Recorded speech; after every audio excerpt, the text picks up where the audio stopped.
In one deafening moment, an empire began to die and the earth itself seemed to scream. September 6, 1686, 3 o'clock in the afternoon. Without warning, the ground beneath Buda shattered. A thunderous explosion tore through the fortress walls, not a crack, not a breach, but a violent ripping of stone and history itself. Gunpowder hidden deep beneath the citadel ignited, and in a heartbeat centuries collapsed. Stones the size of ox carts were hurled into the sky like toys. Towers that had watched empires rise and fall simply vanished, swallowed by fire and dust. The air turned black, the shockwave rolled for miles. Villages 10 miles away felt the earth tremble beneath their feet, and then came the storm. 70,000 Christian soldiers surged forward through the smoke. Austrians, Bavarians, Saxons, Spaniards, Swedes. Men who spoke different tongues but carried one purpose. Hungarian cavalry rode among them, sons of a stolen homeland, charging back toward the city their ancestors had lost. Even French Huguenots, exiled by their own king, fought shoulder to shoulder with papal soldiers. Enemies by faith, brothers by fury. They poured through breaches that should not have existed. Inside the shattered citadel stood Abdul Rahman Abdi Pasha. The Ottoman governor had ruled for less than a year, yet now he faced the end of everything. His walls were gone, his supplies were gone. The relief army he had begged for was still weeks away. There would be no rescue, no mercy. Still, he did not flee.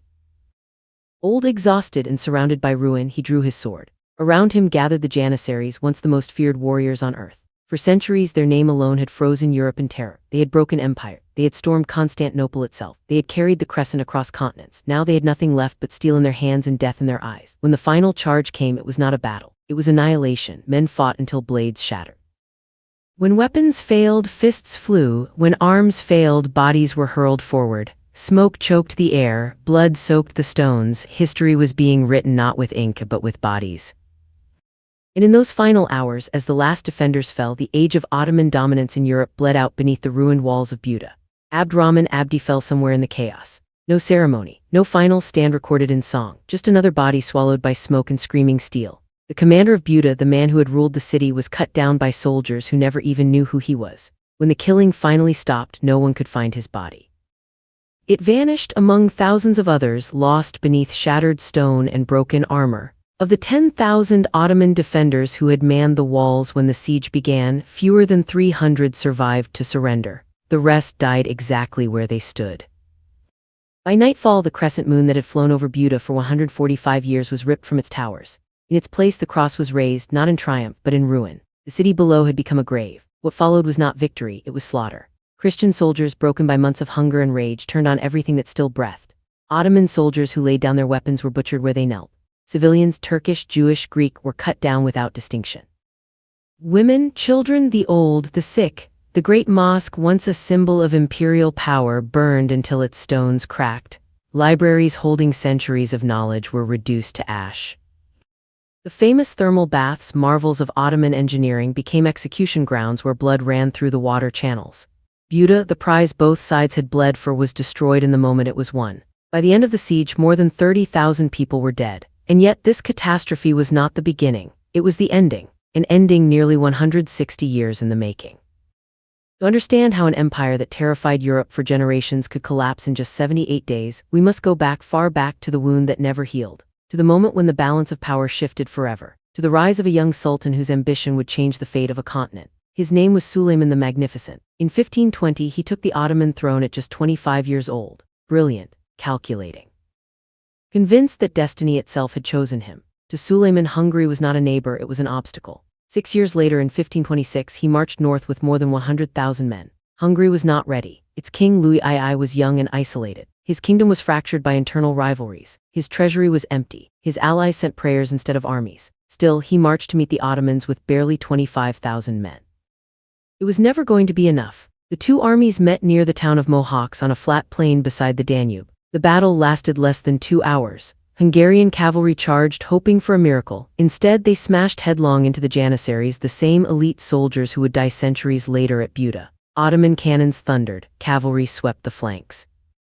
The Hungarian army collapsed almost instantly. By nightfall, over 20,000 Hungarian soldiers lay dead. 2 archbishops, 5 bishops, hundreds of nobles. An entire ruling class erased in an afternoon. King Louis II tried to flee. His horse stumbled in a shallow stream. Weighted down by armor, the king drowned in less than 3 feet of water. His body would not be found for weeks. Hungary was leaderless, broken, defenseless, and Suleiman, ever patient, did not rush to claim it.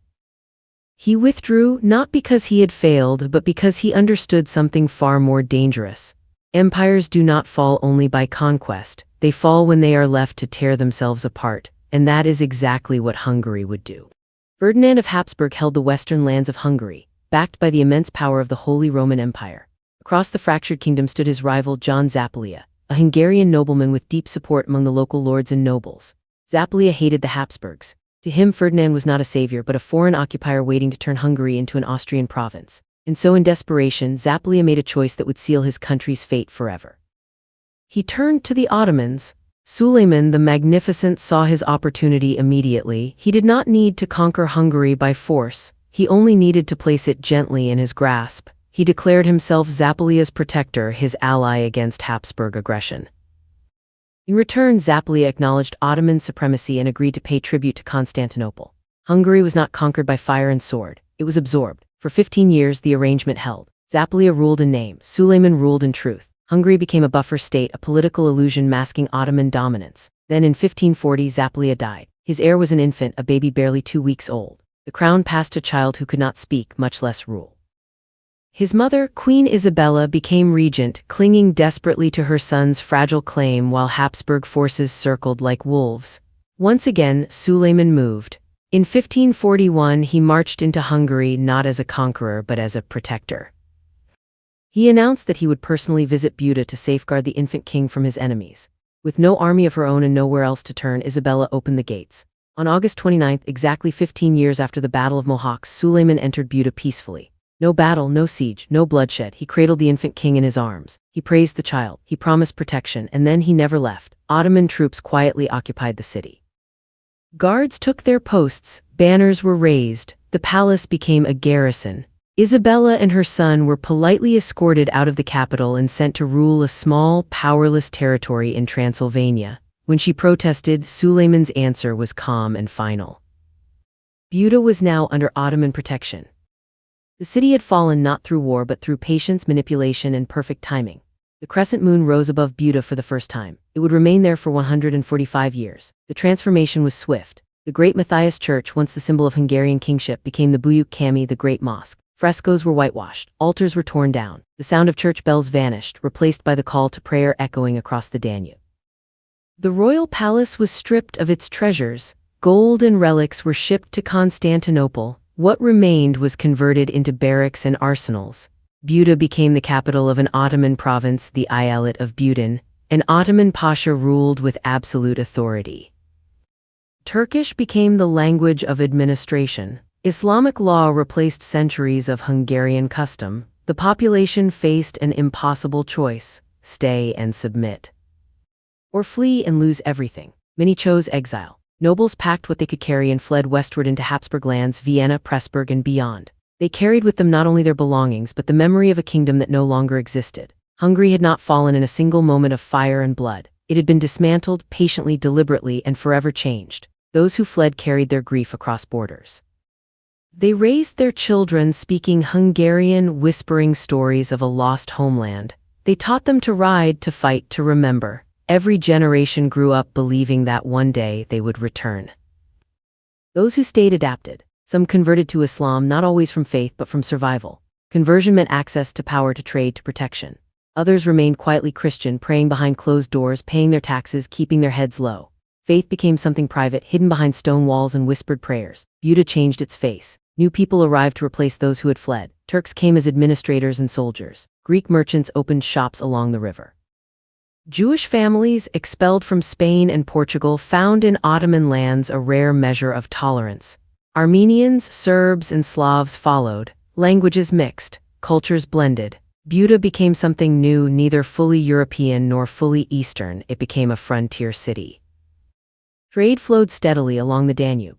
Goods from the Balkans, Anatolia, and Central Europe passed through its gates. The famous thermal baths were rebuilt and expanded, turning natural hot springs into centers of daily life. Steam rose from the hills as merchants negotiated deals and soldiers soaked after patrols. Yet beneath the surface prosperity, Buda was never at peace. It was a fortress first, a city second. Its walls were constantly repaired.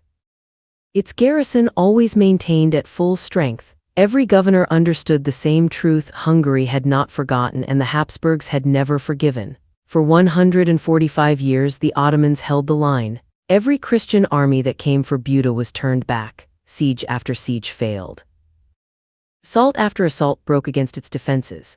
Slowly, a belief took hold among the Ottomans that the city was invincible. They were wrong. In 1683, everything changed. An Ottoman army marched west toward Vienna, the heart of Habsburg power. It was the largest military force the empire had ever assembled. The campaign was meant to crush Europe once and for all. Instead, it ended in catastrophe. The failed siege of Vienna shattered the myth of Ottoman invincibility. For the first time in generations, the empire was on the defensive. And when news of the defeat reached Buda, every soldier, every official, every merchant knew what it meant. The war was coming home. For decades, Buda had been the shield. Now it would become the target. It was tolerance, but only up to a point. The Ottomans allowed difference, but never equality. Life in Buda functioned within clear limits, and everyone knew where those limits lay. The thermal baths became the city's signature. Fed by natural hot springs that had flowed beneath the hills for thousands of years, the Ottomans transformed them into architectural marvels. The Ruda's bath, the Karali bath, vast dome chambers pierced by star-shaped skylights where steam curled upward like incense. These were not just places to bathe. They were social worlds. Deals were negotiated in the water. Gossip passed from ear to ear, soldiers soaked beside merchants, governors beside travelers. For a few quiet hours, hierarchy dissolved in steam, and remarkably, many of these baths still exist today. Visitors can step into the very pools where Ottoman soldiers once relaxed after patrols, where whispers of empire drifted through warm mist. Trade flourished alongside the baths. Buda sat astride the great arteries of Europe. Grain, wine, and cattle moved east. Silk, spices, and fine goods flowed west. The markets rang with voices speaking Turkish, Hungarian, German, Greek, Serbian, and Hebrew. It was a living crossroads of cultures. But beneath this appearance of prosperity lay an unforgiving reality. Buda was an occupied city. The Hungarian peasantry bore the weight of empire. Heavy taxes funded the Ottoman military machine. Boys were taken through the Devshirme system, removed from their families, converted to Islam, and trained as janissaries or palace servants.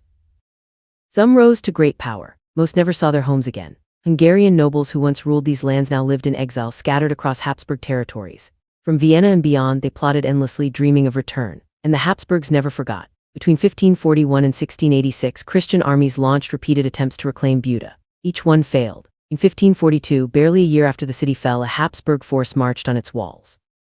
Disease ravaged the camp, supplies ran short, the siege collapsed. In 1598, another massive army breached the outer defenses. For a moment, victory seemed possible. Then Ottoman reinforcements arrived, crushing the attackers and driving them back. In 1602, in 1603, again and again.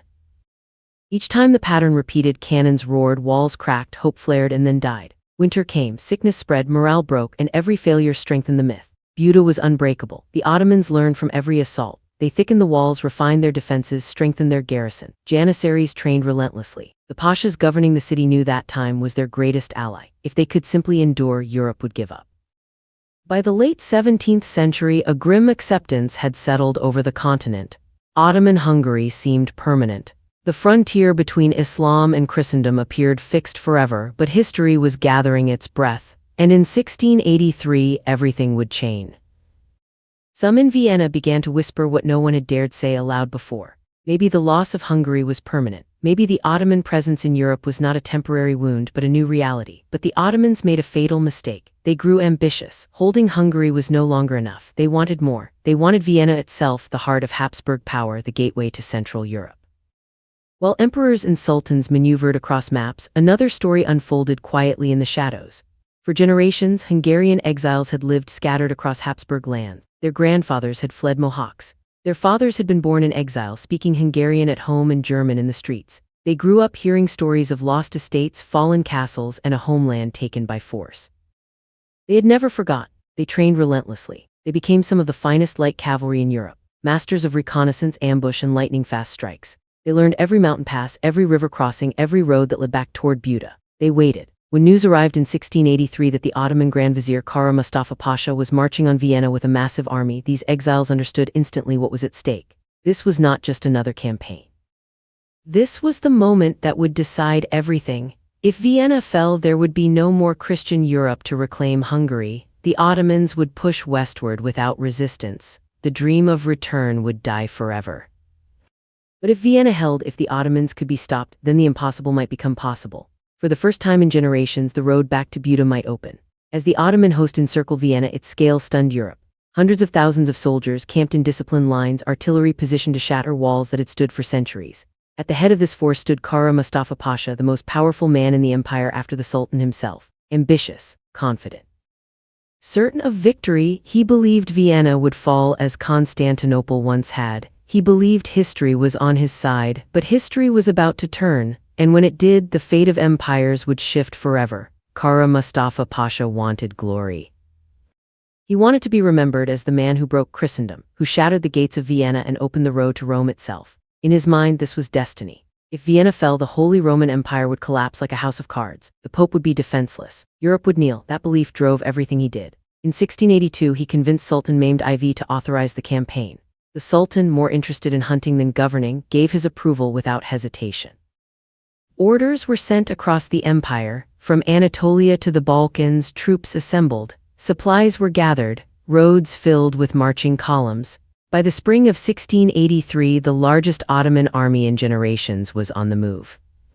Estimates vary, but between 100,000 and 150,000 men marched west: Janissaries, Sipahi cavalry, artillery units, engineers, and vast numbers of irregulars. It was a force meant not merely to defeat Vienna but to erase it. They crossed into Hungary in June. By July, they stood before the walls of Vienna. Emperor Leopold I had already fled, not out of cowardice but calculation. If he were captured, the Habsburg line would end. He retreated westward to organize help and pray for a miracle. Inside Vienna, fewer than 15,000 defenders prepared for the impossible. Their commander, Count Ernst Rudiger von Starhemberg, understood the reality. There would be no mercy if the city fell. Ottoman law allowed no quarter for defenders who resisted. Every man, woman, and child inside the walls knew what awaited them. Still, they chose to fight.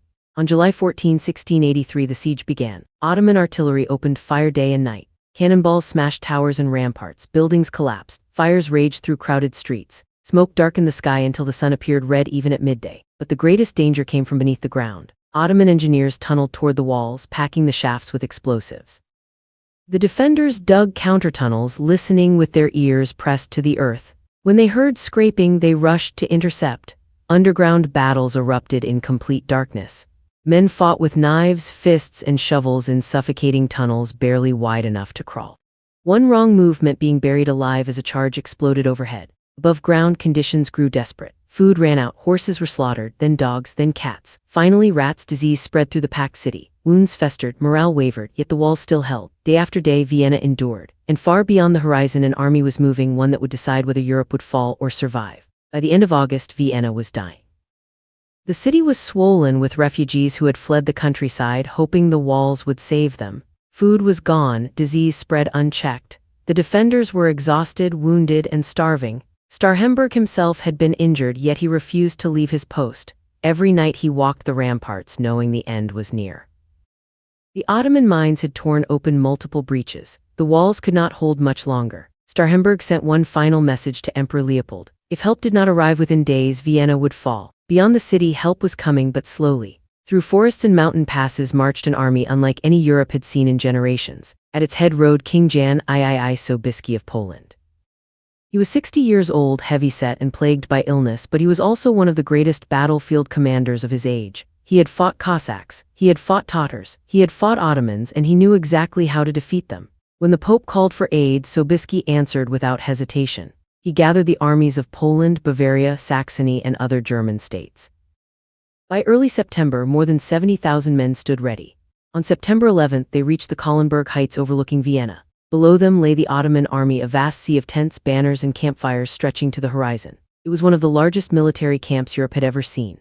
That night, Sobieski planned his attack. At dawn on September 12th, the Christian forces advanced. The battle began with fierce fighting on the flanks. German and Austrian infantry pressed the Ottoman lines, locking them in brutal combat. Cannon fire thundered across the hills. Smoke rolled through the valleys. For hours, the outcome hung in the balance. Then, in the late afternoon, Sobieski gave the signal. From the wooded heights came the thunder of hooves. 18,000 cavalry surged forward in the largest mounted charge in recorded history.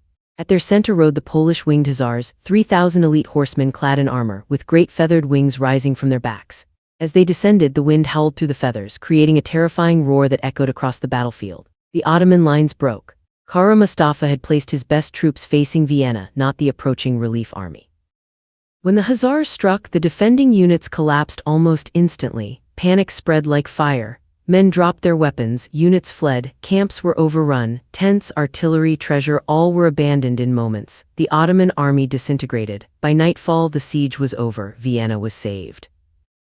The greatest Ottoman invasion of Europe had ended in total defeat, and the long road toward the fall of Ottoman power in Europe had begun. When the smoke cleared outside Vienna, the world looked different. Among the abandoned Ottoman camps, Christian soldiers discovered strange sacks filled with dark, unfamiliar beans. They had no idea what they were. Some thought they were animal feed, others suspected poison.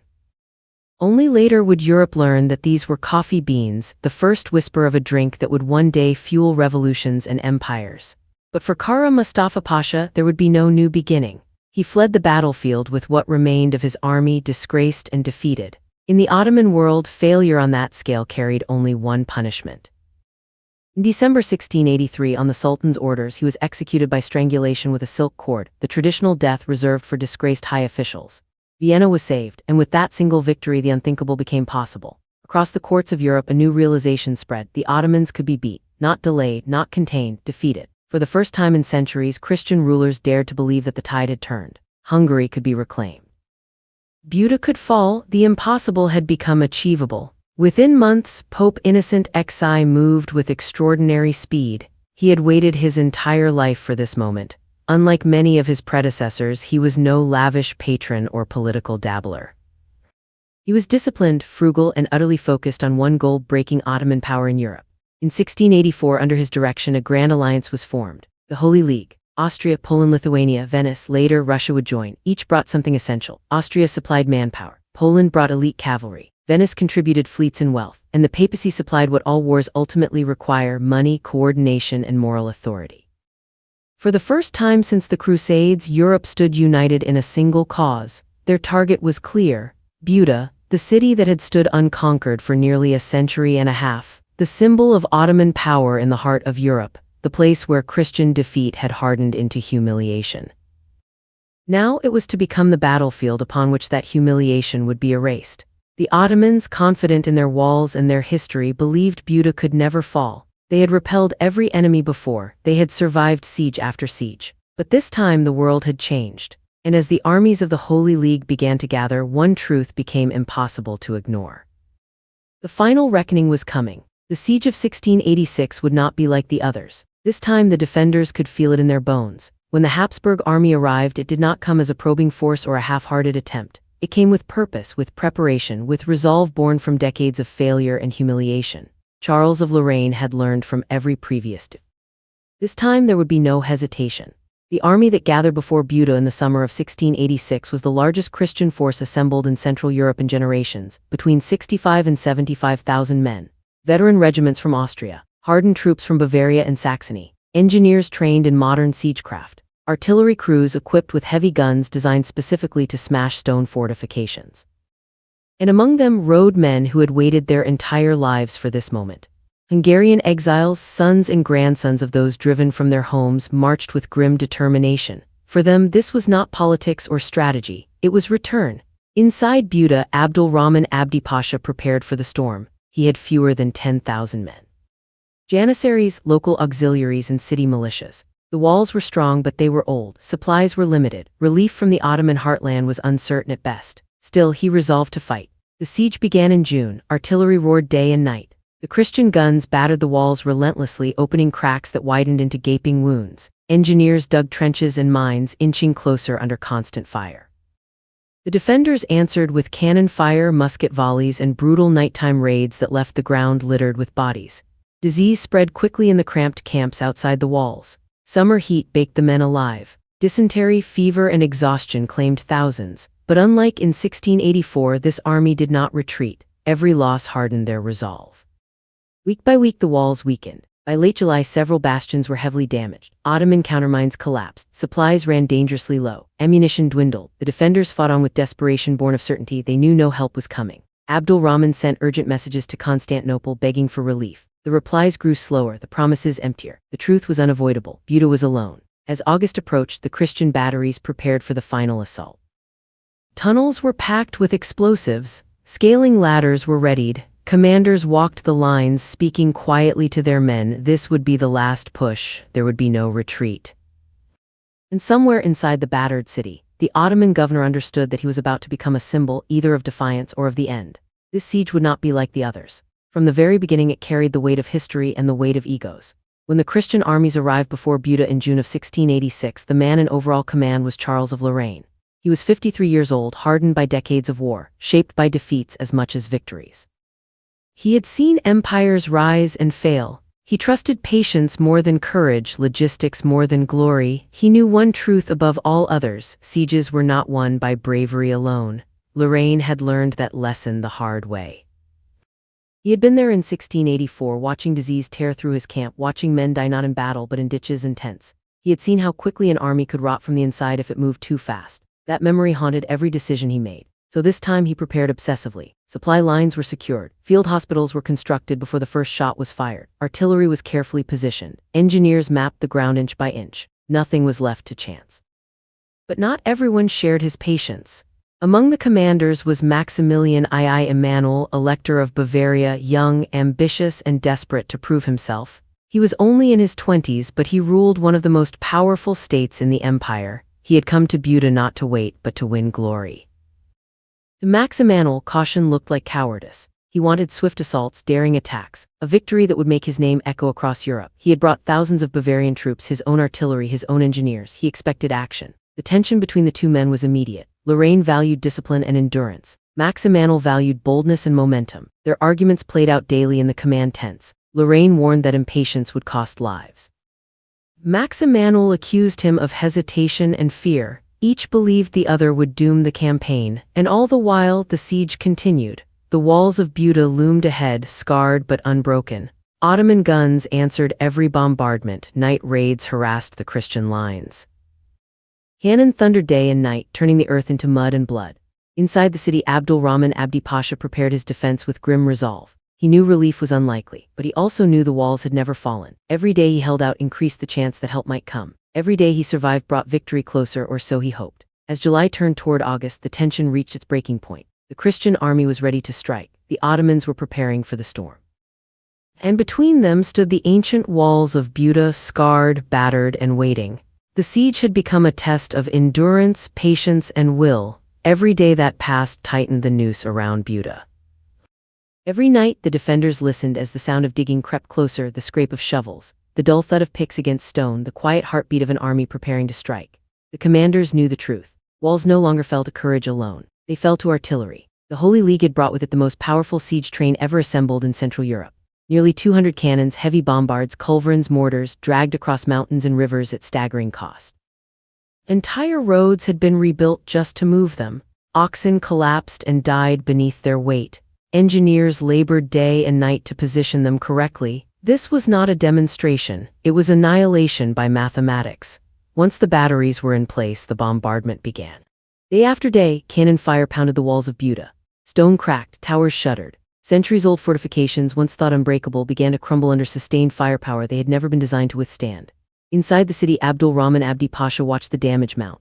His men fought bravely, repairing breaches under fire, filling gaps with rubble, timber, and bodies if necessary. But the balance was shifting. Every night, Ottoman sappers crept into the darkness to countermine. Every night, Christian engineers listened from their own tunnels, ears pressed to the earth, waiting to hear the telltale scrape of an enemy pick.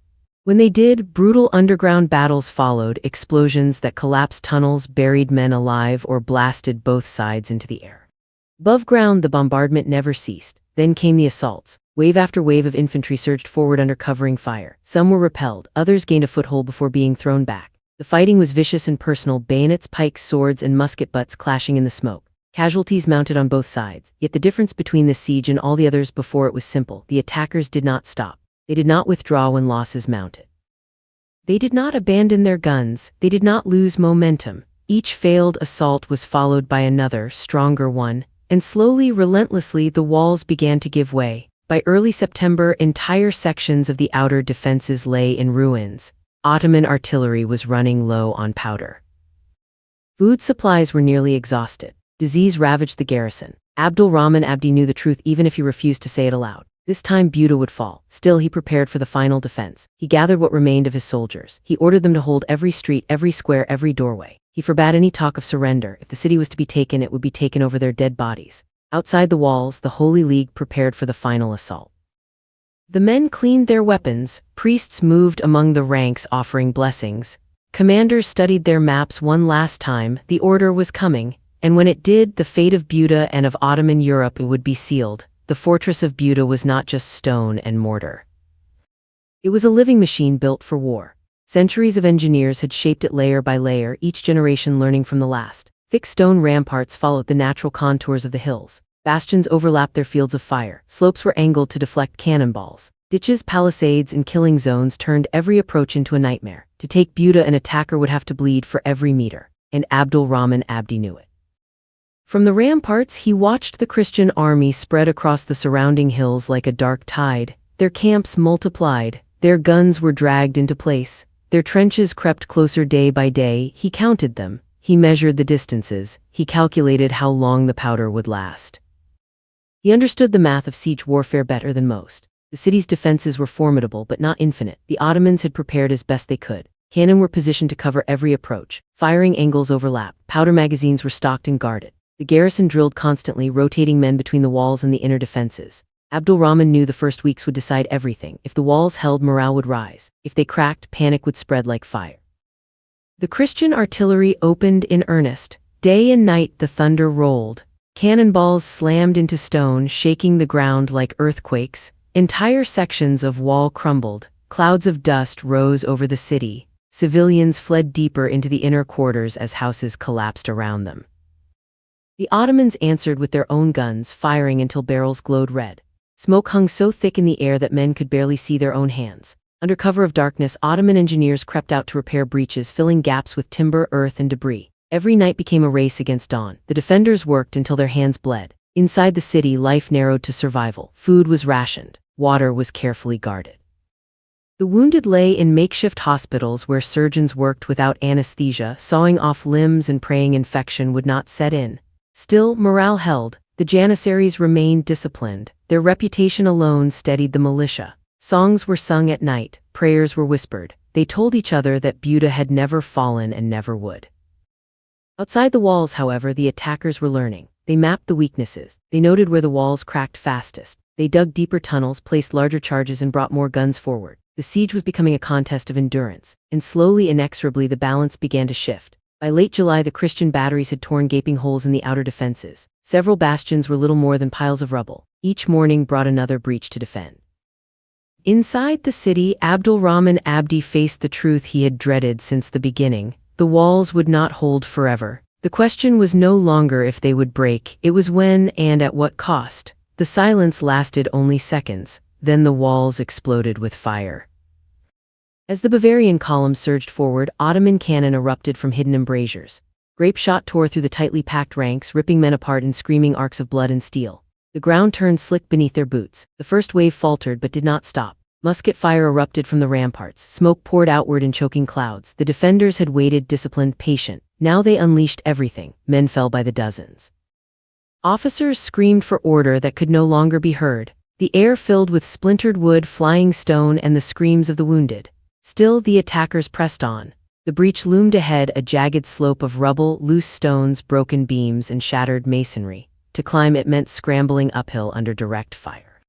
To hesitate meant death. Bavarian soldiers surged forward, scrambling on hands and knees, dragging ladders, pulling comrades with them. Some made it halfway before being cut down. Others reached the top only to be driven back by bayonets and pikes. The Janissaries were waiting. From behind makeshift barricades, they fired point-blank into the mass below. When ammunition ran low, they hurled stones. When stones ran out, they used swords, axes, and their bare hands.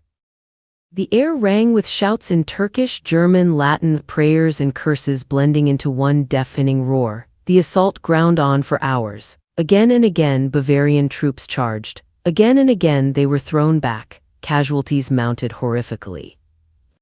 Bodies piled at the base of the breach until men climbed over their fallen comrades to continue the assault.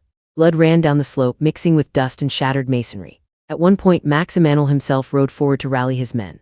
Musket balls tore through his coat. A horse was killed beneath him. Still he pressed on, shouting encouragement, refusing to retreat, but courage was not enough. By mid-morning it was clear the assault had failed. The Bavarian units were exhausted. Ammunition ran low. Officers lay dead or wounded. The breach remained in Ottoman hands. Reluctantly, the order was given to pull back. What remained of the attacking force retreated to the trenches, dragging the wounded with them, leaving hundreds of bodies on the slope. The first great assault on Buda had failed. Inside the city the defenders were bloodied but triumphant. Janissaries cheered. Abdul Rahman Abdi walked the battered walls, praising his men, thanking them for holding. For the moment Buda still stood, but the cost was staggering. The Christians had lost thousands in a single morning. The Ottomans had lost nearly as many. The walls were badly damaged. The defenders were exhausted. Ammunition stocks were shrinking, and the besiegers were still there. They had not withdrawn. They were already preparing for the next assault. By the end of August, the fate of Buda was hanging by a thread. The Ottoman relief army existed on paper.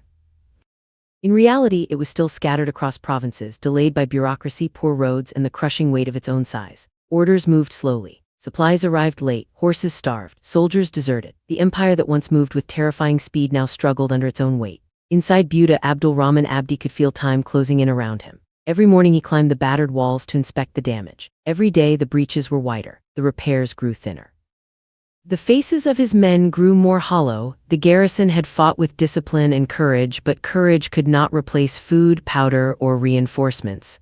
The walls were bleeding stone. Christian artillery never rested.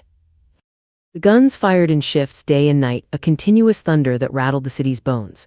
Sections of wall collapsed entirely. Others sagged, held together only by makeshift supports in desperation. The defenders patched breaches with timber, rubble, furniture, anything that might slow an assault for a few more hours. Inside the city, famine tightened its grip. Bread was rationed to crumbs. Horses had long since been eaten. Even dogs and cats were gone. People boiled leather, gnawed on roots, scraped mold from cellar walls. Disease spread unchecked. The wounded died in droves, not from their injuries but from infection. Yet still, Abdul Rahman Abdi refused to surrender. He knew what surrender meant. It meant execution. It meant the end of his name, his honor, his faith. Better to die on the walls than live as a defeated governor. Every night he walked the ramparts, speaking to his soldiers. He promised them honor. He promised them remembrance. He promised that history would know they did not yield. Meanwhile, outside the walls, the besiegers prepared the final act. By early September, the Christian commanders had completed their plan. The breaches were judged wide enough. The enemy was visibly weakening. Supplies inside the city were nearly gone. Intercepted messages confirmed that no relief army was close enough to save Buda. The order was given. The final assault would begin at dawn. Throughout the night, priests moved among the troops, offering blessings and absolution. Soldiers wrote final letters, entrusted small possessions to comrades in case they did not return. Drums were muted. Fires were kept low. In the darkness, the siege lines bristled with anticipation. The assault would come from multiple directions at once. Waves of infantry would surge toward the breaches, supported by covering fire. Engineers would follow, widening the gaps. Reserves would be held back, ready to exploit any breakthrough. And once the walls fell, there would be no stopping what followed. As dawn approached on September 2, 1686, the city of Buda waited in silence. Above the shattered ramparts, the Ottoman banners still flew. Below them, tens of thousands of soldiers gripped their weapons and waited for the signal. The final battle for Buda was about to begin. By the last days of August, the city of Buda was no longer a city at all. It was a carcass. The once proud citadel stood battered and hollowed, its walls fractured, its streets choked with rubble and ash. Smoke drifted constantly through the ruins, stinging eyes and throats. The sound of cannon fire had become so constant that silence itself felt unnatural. Inside the citadel, life had narrowed to survival alone. Food was gone, not rationed, gone. Soldiers gnawed on leather straps, boiled scraps of leather armor, chewed grass scraped from between stones. Horses had long since been eaten. Dogs, cats, even rats had vanished. Hunger hollowed faces and dulled minds. Water remained, but even that was tainted, fouled by dust, blood, and decay. Disease followed hunger like a shadow. Dysentery spread through the ranks. Wounds festered, men collapsed at their posts and never rose again. And still the guns did not stop. Day and night the Christian artillery hammered the citadel. Each explosion shook the ground. Stones rained from the walls. Towers cracked and slumped. Every blast sent shards of masonry screaming through the air. The defenders patched what they could. They braced weakened walls with timber. They filled craters with rubble and corpses.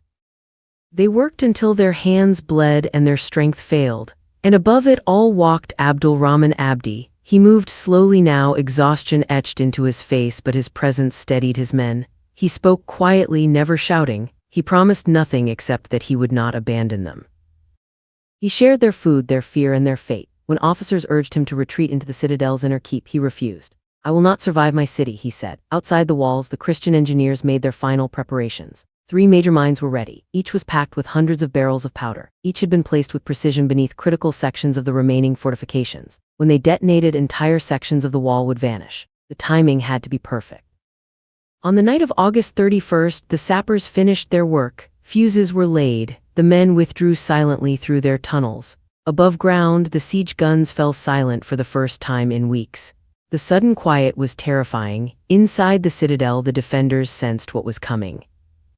Some prayed, some sharpened blades, some simply sat and waited. At dawn on September 2nd, 1686, the signal was given. The earth itself seemed to scream. The first mine detonated beneath the southeastern bastion. A column of fire, stone, and bodies erupted skyward. The ground shook violently, knocking men to their knees half a mile away. Seconds later, the second mine exploded. Then the third. Entire sections of the citadel vanished in clouds of dust and smoke. Walls collapsed inward, buildings were obliterated. Hundreds of defenders were buried alive in an instant. When the smoke cleared, enormous gaps yawned where fortifications had once stood. The breach was complete. And this time, nothing stood between the attackers and the heart of Buda. The order was given: advance. By the final days of August 1686, the city of Buda was no longer a fortress. It was a grave waiting to be filled. The Ottomans could hear it coming, the scraping of picks beneath the earth, the slow, patient breathing of death tunneling its way toward them. The countermines had fallen silent. There were no men left to dig, no strength left to resist. The defenders knew what that silence meant. Abdul Rahman Abdi knew it too. He gathered his officers one final time. There were no speeches. No speeches were needed. Every man in the room understood that the city would fall. Relief was not coming. Reinforcements would never arrive. The empire had already turned its eyes elsewhere, but surrender was not an option. To surrender was dishonor.